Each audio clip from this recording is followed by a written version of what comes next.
sur le chemin vers la maturité. Ici, nous exploitons les livres chrétiens pour votre édification et votre croissance spirituelle. Nous sommes en train de lire actuellement les livres d'Eric Warren, Une vie motivée par l'essentiel. Nous sommes au 8e jour, dans cette 8e partie, conçue pour le plaisir de Dieu. Car c'est toi qui crées toutes choses. Elles sont venues à l'existence parce que tu l'as voulu. Apocalypse 4, verset 11. Car l'Éternel prend plaisir à son peuple. Psaume 149, verset 4. Vous avez été conçus pour le plaisir de Dieu. À votre naissance, Dieu était là, comme un témoin invisible, souriant à votre venue. Dieu n'avait pas besoin de vous créer, mais il a choisi de le faire pour sa satisfaction personnelle. Vous existez pour son bien, sa gloire, ses buts et sa joie. Le premier objectif de votre vie devrait consister à plaire à Dieu. Si vous comprenez bien cette vérité, vous ne vous sentirez plus inutile et dépourvu de valeurs. Si vous êtes si important pour Dieu et qu'il vous considère comme assez précieux pour vous garder avec lui éternellement, que demander de plus? Vous êtes un enfant de Dieu et vous lui faites plus plaisir que toute autre créature. La Bible dit, puisqu'il nous a aimés, il nous a destinés d'avance à être ses enfants qu'il voulait adopter par Jésus-Christ. Voilà ce que dans sa bonté, il a voulu pour nous. Éphésiens 1, verset 5. L'un des plus grands dons que Dieu vous ait fait, c'est la capacité de vous réjouir. Pour cela, il vous a donné 5 sens et des sentiments. Vous pouvez vous réjouir parce que le Seigneur vous a créé à son image. Nous oublions souvent que Dieu a aussi des émotions. Il ressent les choses très profondément. La Bible nous dit que le Seigneur s'afflige, éprouve de la jalousie et se met en colère, mais aussi qu'il ressent de la compassion, de la pitié, de la peine et de la sympathie ainsi que du bonheur, de la joie et de la satisfaction. L'Éternel aime, se délecte, éprouve du plaisir, se réjouit, s'amuse et rit. Genèse 6, verset 6. Exode 20, verset 5. Deutéronome 32, 36. Juge 2, 19. 1 Roi 10, 9. En Chronique 16, 27. Psaume 2, verset 4. 5, 6. Psaume 18, 20e vers. 35, 27e vers. 37, 23e vers. Psaume Saï 3, 13e vers.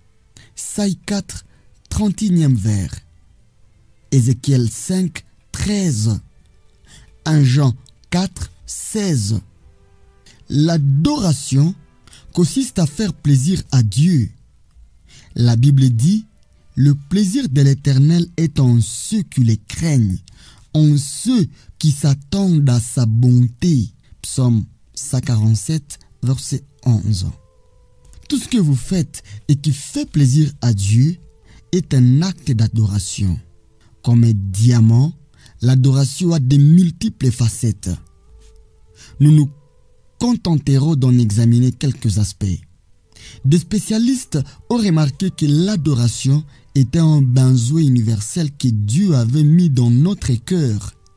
Une soif instinctive d'entrer en contact avec lui.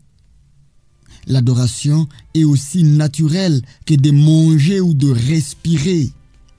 Si nous n'adorons pas Dieu, nous trouvons toujours un substitut. Souvent, nous finissons par nous adorer nous-mêmes. Si Dieu a mis en nous un tel désir, c'est qu'il veut trouver des adorateurs. Il a dit, le Père recherche des hommes qui l'adorent. Jean 4, verset 23. Vos traditions religieuses vous ont peut-être donné une vision un peu étroite de l'adoration. Vous pensez aux réunions d'église où le chante, prie et écoute une prédication, à des célébrations avec bougies, à la Sainte Seine ou aux guérisons, aux miracles et à des expériences surnaturelles. L'adoration peut contenir ces éléments, mais elle va bien au-delà. C'est un mode de vie. L'adoration ne se limite pas à la musique. Pour beaucoup, l'adoration est synonyme de musique. Ils disent, dans notre assemblée, nous avons un moment d'adoration, puis les messages. C'est une erreur. Toutes les parties du culte sont des expressions d'adoration. La prière, la lecture des Écritures, le chant, la confession, les silences, les recueillements, l'écoute d'une prédication, le don de l'offrande, le baptême, la Sainte Seine, la signature d'une carte d'engagement et même l'accueil des visiteurs. Actuellement, on lit souvent l'adoration à la musique. Or, Adam a adoré l'Éternel dans le jardin d'Éden, alors que la musique n'est mentionnée que dans Genèse 4, verset 21, à la naissance de Jubal. Si l'adoration s'est limitée à la musique, tous ceux qui chantent mal ou ne jouent pas d'un instrument ne pourraient jamais adorer Dieu. L'adoration est bien plus que cela. Autre erreur, pire encore, le mot adoration est souvent employé pour décrire un certain style de musique. Certains disent, d'abord nous avons chanté un hymne, puis un chant de louange et d'adoration. Ou, j'apprécie les chants de louange rythmés, mais je préfère les longs cantiques d'adoration. On pense qu'un chant rapide et entraînant est un cantique de louange, et que s'il est lent et doux, c'est un cantique d'adoration. C'est une erreur courante. L'adoration n'a rien à voir avec le style, le volume ou rythme des chants. Dieu aime toutes les sortes de musique, car il les a inventées. Les mélodies rapides comme les lentes, les fortes comme les douces, les anciennes comme les nouvelles. Vous ne les appréciez probablement pas toutes, mais Dieu, lui, les aime. Si elles sont offertes au Seigneur en esprit et en vérité, c'est un acte d'adoration. Les chrétiens ne sont souvent pas d'accord avec eux sur le genre de musique à favoriser dans l'adoration. Ils n'acceptent que leur style, qu'ils considèrent comme le plus biblique et celui qui honore le plus l'Éternel. Mais la Bible ne définit pas, elle ne contient aucune note de musique. Nous n'avons même plus les instruments employés au temps biblique. À vrai dire, votre style musical préféré en dit plus long sur vous, sur votre éducation et votre personnalité que sur Dieu. Une ethnie peut aimer une musique qu'une autre ethnie déteste. Mais les seigneurs qui aiment la vérité apprécient tout. Il n'y a pas de musique chrétienne bien définie, mais seulement des chants chrétiens. Ce sont les paroles qui rendent un chant spirituel et non la mélodie. Si je vous faisais entendre un air sans parole, vous n'auriez aucun moyen de savoir s'il s'agit d'un chant chrétien. L'adoration n'est pas destinée à notre profit personnel. En tant que pasteur, je reçois parfois des remarques du style « J'ai beaucoup aimé l'adoration d'aujourd'hui, elle m'a fait du bien ». C'est une autre idée fausse de l'adoration. Elle n'est pas destinée à nous faire du bien à nous, mais à faire plaisir à Dieu. Quand nous lui rendons grâce, c'est pour son plaisir et non pour le nôtre. Si vous pensez, je n'ai rien retiré de l'adoration d'aujourd'hui, c'est que vous adorez le Seigneur pour de mauvaises raisons. L'adoration n'est pas destinée à nous, mais à Dieu.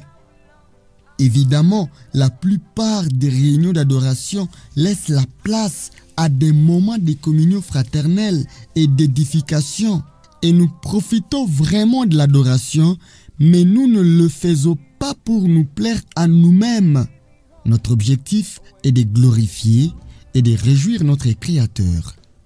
Dans Ésaïe 29, Dieu reproche au peuple sa tiédeur et son hypocrisie dans l'adoration.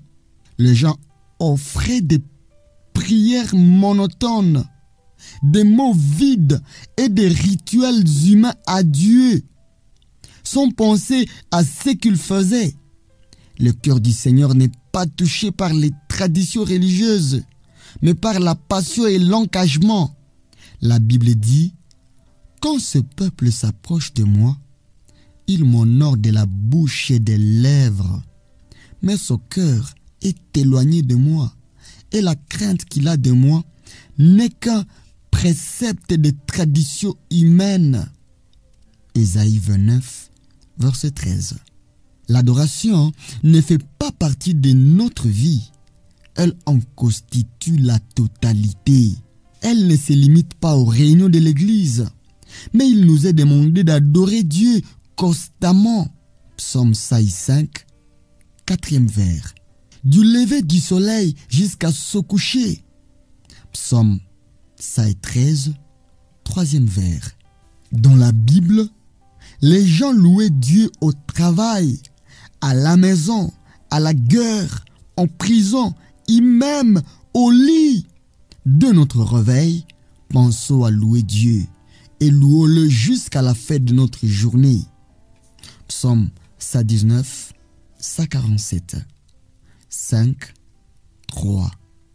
Psaume 63, verset 6. Psaume 119, 62e vers. David disait, « Je bénirai l'Éternel en tout temps. Sa louange sera toujours dans ma bouche. » Psaume 34, verset 2. Toute activité peut devenir une adoration quand on l'accomplit pour la louange, la gloire et le plaisir de Dieu. La Bible dit, « Ainsi que vous mangiez, que vous buviez, ou que vous fassiez quoi que ce soit, faites tout pour la gloire de Dieu. » 1 Corinthiens 10, verset 31.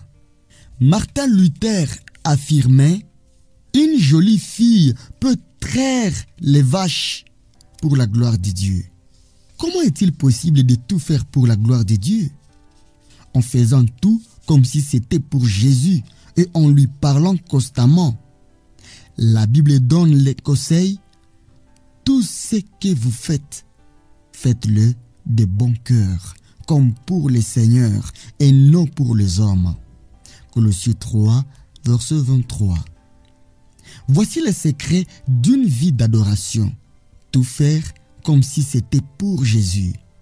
Une version paraphrasée dit, « Prenez votre vie ordinaire, celle de tous les jours, votre sommeil, vos repas, votre travail et votre très quotidien, et placez-les devant Dieu comme une offrande. » Romains 12, verset 1.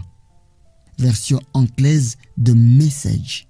Si vous offrez votre travail au Seigneur et que vous l'accomplissez en ayant conscience de sa présence, ce travail devient un acte d'adoration.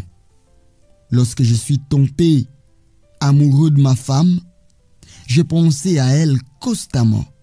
Pendant mon petit déjeuner, on alla à l'université, au cours, au marché, en prenant de l'essence. Elle occupait constamment mon esprit. Je pensais à tout ce que je mets en elle.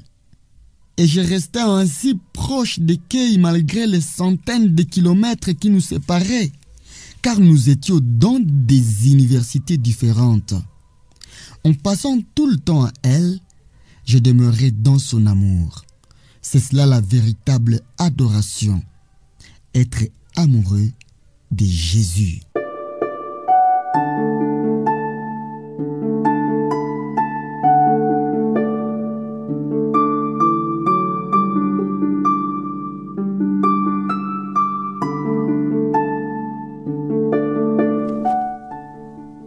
Huitième jour, définir mon objectif et idée à méditer. J'ai été conçu pour le plaisir de Dieu. Verset à retenir. L'Éternel prend plaisir à son peuple. Psaume 149, 4e vers. Question à me poser. Quelle tâche banale pourrais-je commencer à accomplir comme si c'était directement pour Jésus?